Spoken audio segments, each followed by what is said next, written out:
কোহিনূর এই নামটার সাথে কমবেশি আমরা সবাই পরিচিত। চোখে না দেখলেও নামটি শুনলেই চোখের সামনে ভেসে ওঠে অমূল্য একটি হীরার ছবি। ইতিহাসে অনেক সাম্রাজ্যের উত্থান পতনের সাথে জড়িয়ে থাকা এই হীরার দামও কেউ কখনো সঠিকভাবে নির্ধারণ করতে পারেননি। কত রাজা মহারাজার হাত ঘুরে, কত রক্তাক্ত ঘটনার সাক্ষী হয়ে এখনো নিজের অস্তিত্ব ধরে রেখেছে অভিশপ্ত এই হীরা। ইতিহাসের প্রথম থেকেই কথিত আছে যে এই হীরার মালিক হবে সে সমস্ত পৃথিবীরও মালিক হবে, কিন্তু এর সাথে সাথে পৃথিবীর সমস্ত দুর্ভাগ্যও তার সাথে জুড়ে যাবে। মাত্র 21.6 গ্রাম ওজনের এই পাথরের টুকরোটি নিয়ে তাই এখনো মানুষের মনে আগ্রহের কোনো কমতি নেই। কোহিনূর সম্পর্কে সমস্ত তথ্য জানতে দেখুন সম্পূর্ণ ভিডিওটি।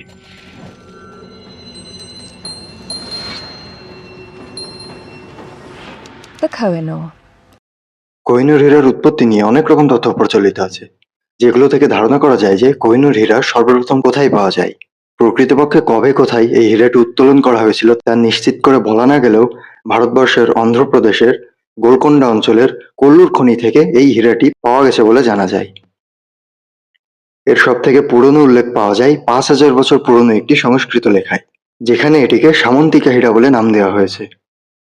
সেখানে আরো বলা হয়েছে এটি ভগবান শ্রীকৃষ্ণের কাছে ছিল এবং পুরাণ অনুসারে এটি ছিল স্বয়ং সূর্যদেবের দেওয়া একটি উপহার। এর পরের 4000 বছরে এই হীরাটি নিয়ে কোথাও কোনো উল্লেখ পাওয়া যায় না। তবে ইতিহাস খুঁজতে গেলে কয়েকটি কাহিনী সব থেকে বেশি নাড়া দেয়, যার উল্লেখ পাওয়া যায় 1306 সালে। চালুক্য রাজবংশের রাজা দ্বিতীয় পুলকেশী 625 খ্রিস্টাব্দে তেলেঙ্গানার ওয়ারাঙ্গলে ভদ্রকালী মন্দির নির্মাণ করেন। এরপর এই অঞ্চল দখল করেন কাকাতিয়া শাসকরা। কাকাতিয়া যুগেই কোল্লুর খনি থেকে 1304 সালে এই হীরাটি পাওয়া যায় বলে সেখানে বলা হয়।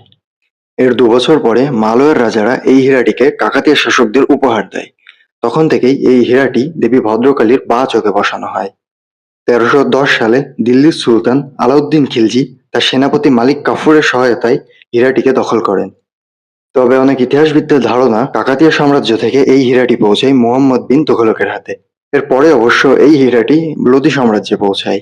এরপর গোয়ালিয়রের রাজা ইব্রাহিম লোদিকে পরাজিত করে এই হীরাটির মালিক হন। এরপর 1526 সালে দিল্লিতে মুঘল সাম্রাজ্যের গোড়াপত্তন হয়।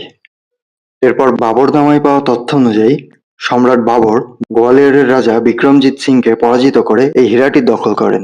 সেই থেকে মুঘলরাই এই হীরাটির মালিক হন। তবে মজার ব্যাপার হলো তখনও পর্যন্ত এই হীরাটির কোনো নাম দেওয়া ছিল না। অবশ্য বাবর পরে তার নিজের নাম অনুসারে এই হীরাটির নাম দেন বাবর হীরা। বাবরের পর এই হীরাটি আসে সম্রাট হুমায়ুনের হাতে। হুমায়ুন শেরশাহ সূরির কাছে পরাজিত হয়ে পারস্যের সম্রাট শাহ তামাসপের কাছে আশ্রয় নেন। পারস্য সম্রাটের সহায়তায় হুমায়ুন আবারও দিল্লির ক্ষমতা ফিরে পান, কিন্তু বিনিময়ে বাবর হীরাটিকে শাহ তামাসপকে দিয়ে আসতে হয়। এ কারণেই সম্রাট আকবর ও সম্রাট জাহাঙ্গীরের সময় এই হীরার কোনো উল্লেখ পাওয়া যায় না। এরপর প্রায় 109 বছর হীরাটি পারস্যে থাকার পর সম্রাট শাহজাহানের সময় এই হীরাটি আবার মুঘল সাম্রাজ্যে ফিরে আসে। পারস্যের কোনো এক অঞ্চলের নিজাম ছিলেন আবদুল্লাহ কুতুব শাহ। তার প্রধানমন্ত্রী মীর জুমলা এই হীরাটি সম্রাট শাহজাহানকে উপহার দেন। যদিও মুঘলদের কাছে এই হীরাটি অতটাও গুরুত্বপূর্ণ ছিল না, কারণ মুঘল সম্রাটগণ হীরার থেকেও বেশি পছন্দ করতেন উজ্জ্বল, রঙিন, বড় আকারের নিখুঁত কিছু পাথর। রুবি ও পদ্মরাগ মণি তাদের কাছে বেশি আকর্ষণীয় ছিল। যদিও সম্রাট শাহজাহান এই হীরাটিকে তার সুবিখ্যাত ময়ূর সিংহাসনের চোখের জায়গাতেই স্থান দেন। এই ময়ূর সিংহাসনটিকে বানাতেও 7 বছরের বেশি সময় লেগেছিল এবং খরচ হয়েছিল তাজমহলের খরচের থেকেও 4 গুণ বেশি। 1739 সালে মুঘল সাম্রাজ্যের দুর্বলতার সুযোগ নিয়ে পারস্য সম্রাট নাদির শাহ দিল্লি আক্রমণ করেন। তিনি দিল্লিতে এসে প্রচুর ধন সম্পদ লুটপাট করেন এবং এই ধন সম্পদের পরিমাণ এতই ছিল যে সেগুলো নিয়ে যেতে 700টি হাতি, 4000 উট এবং 12,000 ঘোড়ার প্রয়োজন হয়েছিল। এই লুণ্ঠিত সম্পদের মধ্যে বিখ্যাত ময়ূর সিংহাসনটিও ছিল। তবে কিছু কাহিনী অনুসারে বিজয়ের আনন্দ উদযাপনের সময় মুঘল দরবারের নর্তকী নাদির শাহকে বলেন যে মুঘল সম্রাট মুহাম্মদ শাহ হীরাটিকে তার পাগড়ির মধ্যে লুকিয়ে রেখেছিলেন। এ সময় পারস্যের সম্রাট নাদির শাহ তাকে প্রাচীন একটি রীতি মনে করিয়ে দেয় যে 2 বাদশার দেখা হলে বন্ধুত্বের নিদর্শন হিসেবে পাগড়ি বিনিময় করতে হবে। মুহাম্মদ শাহের পক্ষে এই প্রস্তাব ফিরিয়ে দেওয়া সম্ভব ছিল না। তখন পাগড়ি বিনিময় করতে গেলে মুহাম্মদ শাহের পাগড়ি থেকে হীরাটি বেরিয়ে নাদির শাহের সামনে আসে এবং এত আলোর ঝলকানি হয় যে নাদির শাহের মুখ থেকে বেরিয়ে আসে একটি শব্দ, কোহিনূর, যার অর্থ আলোর পাহাড়। পারস্য দরবারের কোষাগার রক্ষক মারভিয়ার একটি গ্রন্থ প্রকাশ করেন। সেখানে তার কথা অনুযায়ী মুহাম্মদ শাহের পক্ষে এই হীরাটিকে পাগড়িতে লুকিয়ে রাখা সম্ভব ছিল না। তবে এই কাহিনীর সত্যতা নিয়ে সবার মনে সন্দেহ থাকলেও এটা নিয়ে কোনো সন্দেহ নেই যে হীরাটির নাম কোহিনূর সম্রাট নাদির শাহ দিয়েছিলেন। সম্রাট নাদির শাহ কোহিনূর হীরাটিকে নিজের হাতে আর্মব্যান্ড হিসেবে ব্যবহার করতেন। এর পরে ৭০ বছর হীরাটি আফগানিস্তানেই থেকে যায়, আর সেখান থেকেই ভয়ানক হয়ে ওঠে কোহিনূরের অভিশাপ। সেই সংস্কৃত গ্রন্থের কথাগুলো, যে এই হীরাটির মালিক হবে সে এই পৃথিবীরও মালিক হবে, কিন্তু তার সাথে সাথে পৃথিবীর সমস্ত দুর্ভাগ্যও তার সাথে জুড়ে যাবে। এটা হয়তো একটা কুসংস্কার ছিল, কিন্তু পরবর্তী ঘটনাগুলো শুনলেই বুঝতে পারবেন যে এই কথাগুলোই হয়তো সত্যি ছিল। ১৭৪৭ সালে সম্রাট নাদির শাহর জীবনে নেমে আসে এই ভয়ঙ্কর অভিশাপ। তারই সেনাপতি আহমেদ শাহ দুররানি তাকে হত্যা করেন। এর সাথে সাথেই নাদির শাহের সাম্রাজ্যের পতন ঘটে এবং আহমেদ শাহ দুররানি, যিনি আহমেদ শাহ আবদালি নামেও পরিচিত, তিনি নতুন আফগান সাম্রাজ্যের সুলতান হন এবং এর সাথে সাথে তিনি কোহিনূরের নতুন মালিকও হন। আফগান সাম্রাজ্য নিয়ে লেখা একটি গ্রন্থে একটা তথ্য পাওয়া যায় যে কোহিনূরের সন্ধান জানতে নাদির শাহের নাতি শাহরুখ শাহের মাথায় উত্তপ্ত গলিত সীসা ঢেলে দেওয়া হয়। এরপর আহমেদ শাহ দুররানির বংশেও কোহিনূরের ভয়ঙ্কর অভিশাপ ঢুকে পড়ে। ক্ষমতার দ্বন্দ্ব, সিংহাসনের লোভ, উত্তরসূরিদের মধ্যে ভয়ানক খুন জখম শুরু হয়ে যায়। আহমেদ শাহ দুররানির পুত্র ছিল তৈমুর শাহ দুররানি। তৈমুর শাহ দুররানি ভালোভাবেই সাম্রাজ্য চালিয়ে যায়, কিন্তু তার উত্তরসূরিদের মধ্যে আবারও ভয়ানক ক্ষমতার দ্বন্দ্বযুদ্ধ শুরু হয়ে যায়। তৈমুর শাহ দুররানির পুত্র জামান শাহর চোখে সূচ ঢুকিয়ে তাকে অন্ধ করে দেওয়া হয়। এরপর ক্ষমতায় আসেন শাহ সুজা দুররানি। তিনিও তিমুর শাহ দুররানির পুত্র ছিলেন। ১৮০৯ সালে মোহাম্মদ শাহ দুররানি তাকে ক্ষমতাচ্যুত করলে তিনি পালাতে গিয়ে কাশ্মীর নবাবের কাছে বন্দী হন। তখন তার স্ত্রী ওয়াফা বেগম মহারাজ রঞ্জিত সিং এর দরবারে উপস্থিত হয়ে শাহ সুজায়ের মুক্তির দাবি করেন এবং বিনিময়ে কোহিনূর হীরাটিকে রঞ্জিত সিংকে দিয়ে দেন।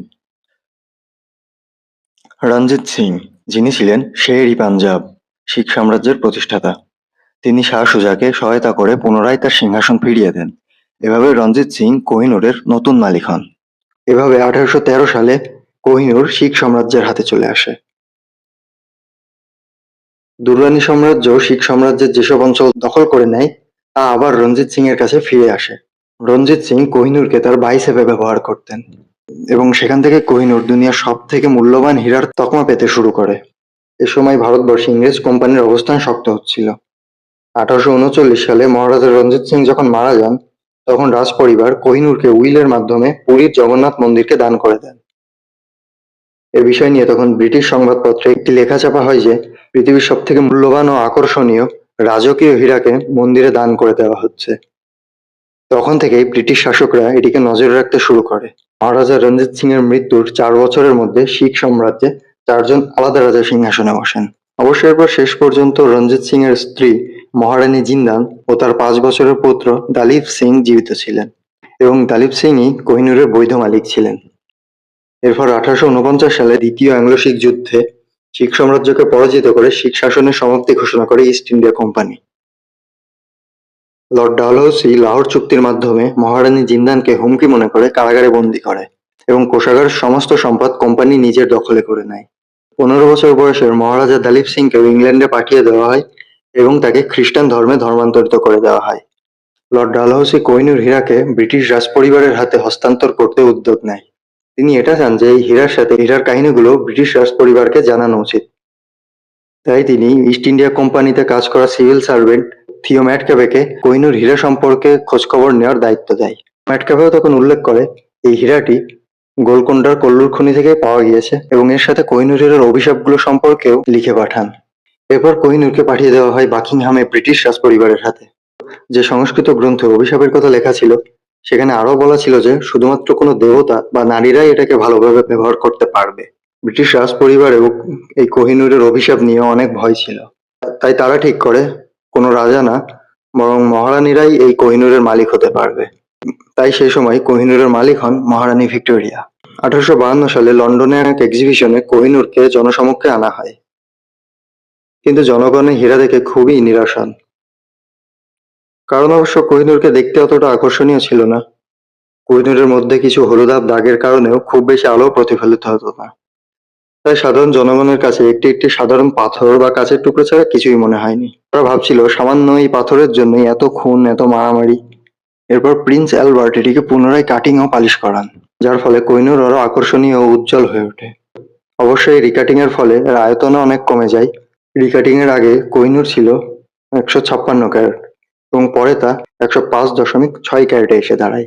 এর আয়তন হয় 3.6 গুণ 3.2 গুণ 1.3 সেন্টিমিটার, যা একটি মুরগির ডিমের আয়তনের সমান। এরপর ব্রিটিশ মহারানীদের মধ্যেই কোহিনূর হাত বদল হতে থাকে।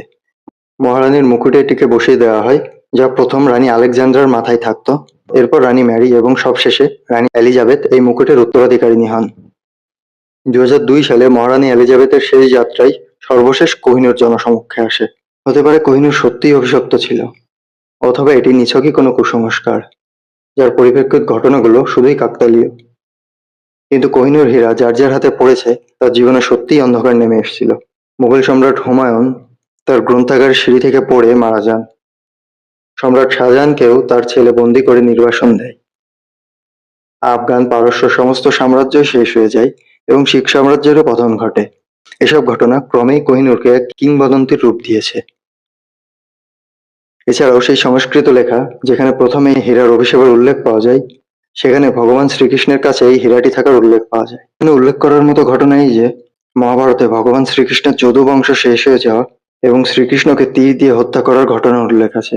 যদিও এই ঘটনার পৌরাণিক ব্যাখ্যা অনেক গভীর, কিন্তু কোহিনূরের অভিশাপের কথাগুলি এই ঘটনাগুলো নিয়ে আরো উৎসাহের সৃষ্টি করে। ইস্ট ইন্ডিয়া কোম্পানির থিও ম্যাটক্যাফেও তার রিপোর্টে এইসব ঘটনাগুলোরও উল্লেখ দেন। কোহিনূর অমূল্য কারণ কখনো এর মূল্য নির্ধারণ করা হয়নি। ইতিহাসে কখনো এটিকে বিক্রি করা বা দাম ধার্য করার উল্লেখ পাওয়া যায় না। এই হীরাটি কেবল ছলনা, হত্যা, ধ্বংস, খুন এসব ঘটনার মাধ্যমে এক হাত থেকে অন্য হাতে বদল হয়েছে। বর্তমানে কোহিনূরই পৃথিবীর সব থেকে দামি হীরা। যদিও পৃথিবীর সর্ববৃহৎ হীরার তালিকায় কোহিনূরের অবস্থান 96 নম্বরে, তবুও এর ঐতিহাসিক ও গৌরবোজ্জ্বল ঘটনার জন্য আজও সারা বিশ্বের কাছে অমূল্যই রয়ে গেছে। তো বন্ধুরা, এই ছিল আজকের ভিডিও। কোহিনূর সম্পর্কে তোমাদের কি মতামত তা কমেন্টে অবশ্যই জানাবে। ভিডিওটি ভালো লাগলে অবশ্যই লাইক করবে এবং বন্ধুদের সাথে শেয়ার করে, এবং এরকম আরো ইনফরমেটিভ ভিডিও পেতে চ্যানেলটিকে অবশ্যই সাবস্ক্রাইব করবে। ধন্যবাদ।